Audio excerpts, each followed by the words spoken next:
Congress returns to Washington from their summer recess on Tuesday with a very full slate. Notably, they face an October 1st deadline to pass a bipartisan funding deal to avoid a government shutdown. Joining me now is congressional correspondent for the New York Times, Robert Jimison. Robert, good to see you. Thanks for making time.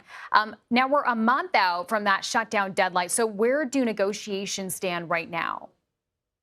Negotiations are probably the biggest agenda item when Congress gets back. As you know, or as folks may know, Congress has been gone for just over a month. And when they left this big agenda item pretty much TBD. How are we going to fund the government for the next year? It's already very clear that they're not going to be able to get a full package of a government spending deal, all 12 of those bills done by the September 30th deadline. So instead, both Democrats and Republicans have to reach some sort of compromise on a temporary fix, a continuing resolution, or people hear the term CR thrown around a lot. That's going to be a temporary fix. It could be days, it could be weeks long, it could be months long that will extend the funding of the federal government. And negotiations are just going to get started. They've been happening behind the scenes during this break, but with everyone back in Washington, they'll really get going. Now, Republicans are going to need some Democrats, we believe, in order to get this over the finish line and reach some sort of deal to temporarily fund the government. But that could be a tricky proposition for Democrats to lend their support to Republicans when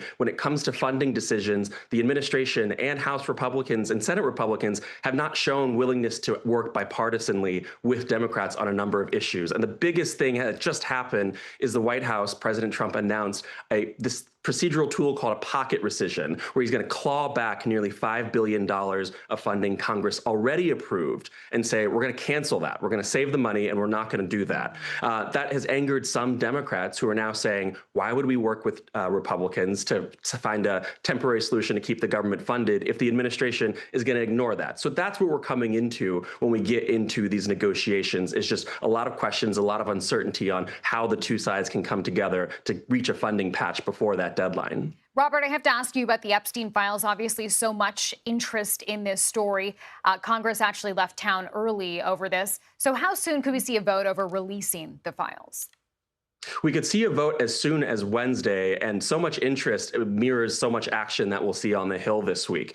You've got the two bipartisan members, Representative Ro Khanna, a Democrat, and Representative Thomas Massie, a Republican, who triggered that effort that sent the House home a little bit early before the recess began. That effort is going to come up to a vote as early as Wednesday, when you could see a vote to try to force the Department of Justice to release all the Epstein files unredacted from their investigation. We'll also see lots of other action. The House Oversight Committee says they'll be meeting with families and victims behind closed doors, and those same two lawmakers plan to hold a press conference, a public press conference, with victims who they say haven't spoken out so far, which kind of signals the level of interest and frustration with this process. Now that we're potentially going to see victims who haven't openly spoken out before are now motivated to do so, given the circumstances around how this investigation and the public releasing of information is going. Fascinating. Okay, Robert Jimison, thank you.